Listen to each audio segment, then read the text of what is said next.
Hey everyone, Zoe here with the Felicity Yarn Studio channel, and I just wanted to pop on here real quick and talk you through how I like to make my magic yarn cakes. These are perfect for making granny stripe blankets or even like scrappy socks. So I have started this one already, and I just wanted to show you my favorite join method, which is the Russian join. The reason that this is my favorite is there's no ends to weave in when you're done. It's rather seamless, and it's also just a really strong join. I think the most similar one is the clasped Weft join. The only difference is you don't really weave the pieces of yarn together. That'll make more sense as I get in here. So if you're not familiar, a clasped Weft join, that is a tongue twister. Let me get a more contrasty one here. If you were to do the clasped Weft join, basically you would want to kind of double your end here and then take your other piece of yarn here, go like that. And then essentially you would just knit or crochet those 2 or 3 stitches as you come to them. And that is also going to be really secure. I'm not really a fan of the magic knot method. I'm not really a fan of the magic knot method. Why are all these join names so tongue twistery? The magic knot I have had pop or break on me a few times, so I'm really just more a fan of these more secure joins.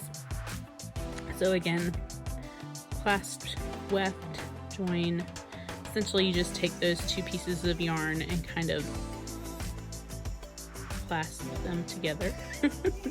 But like I said, the one that I prefer to use is the Russian join. And normally these are the size embroidery needles or darning needles that you see at the craft store.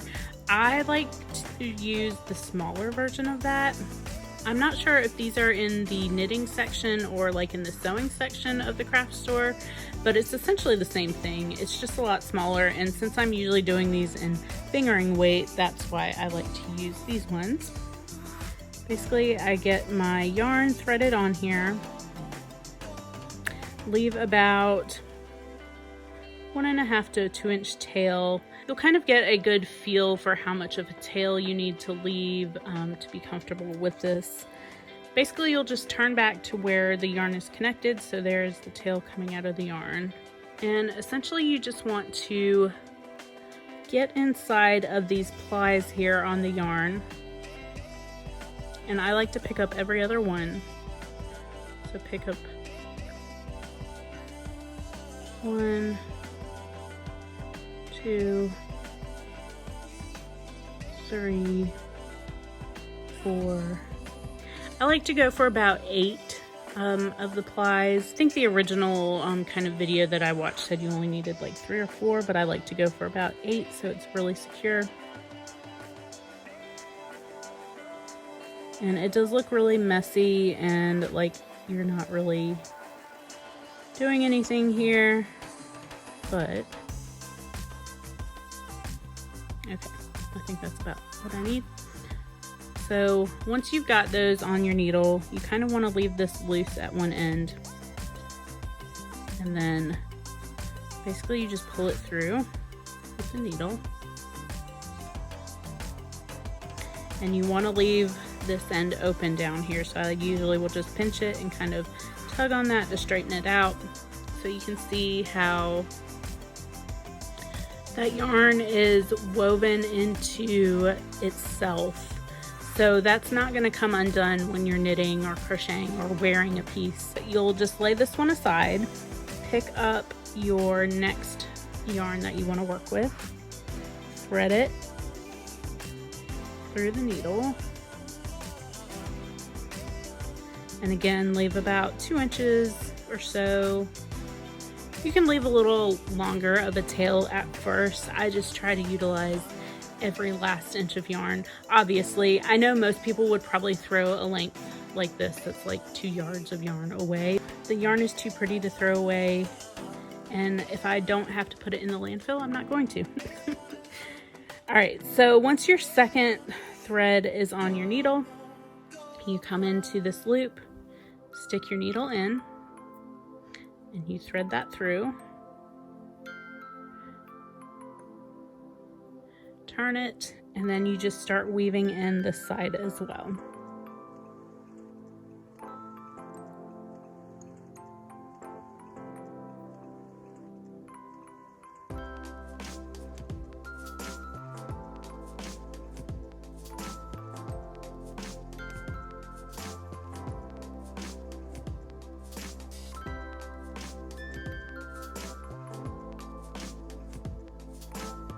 Again, I like to pick up about 8 of those plies, 8 to 10, depending on what I'm doing.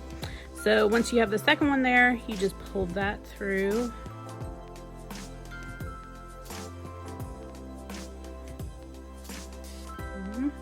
And this is why you want to leave a long enough tail, so at the end, you tighten one, and you tighten the other, and boom. You have a seamless join there. And again, it's very secure. I go ahead and I trim off these ends. It's not going to come out, oops, sorry.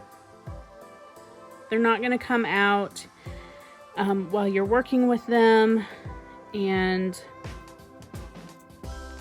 it's only like 1 or 2 stitches worth, so you don't really notice any bulk there, or I've never really noticed any bulk. Once I've got that next color joined, I just go ahead and wind this around my little magic cake.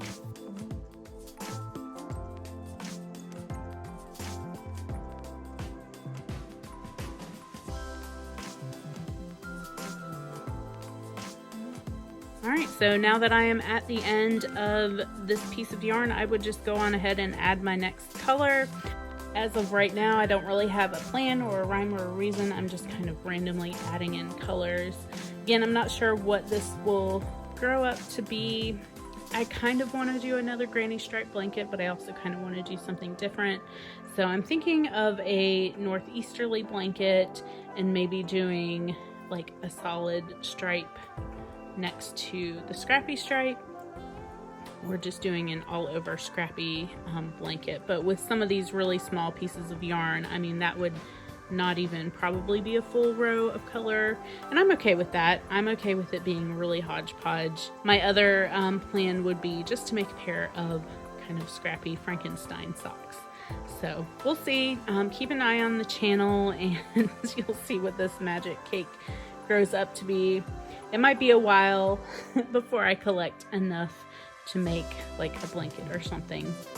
Ooh, the habitation throw would be a good use of this also. I'm like a magpie when it comes to projects, if you guys haven't noticed yet.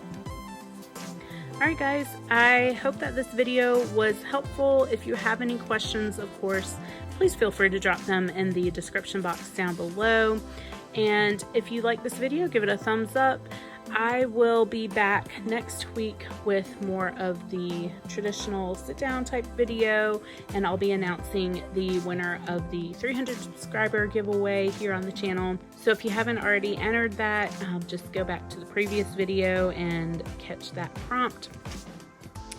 And yeah, I will see you guys again soon. Bye.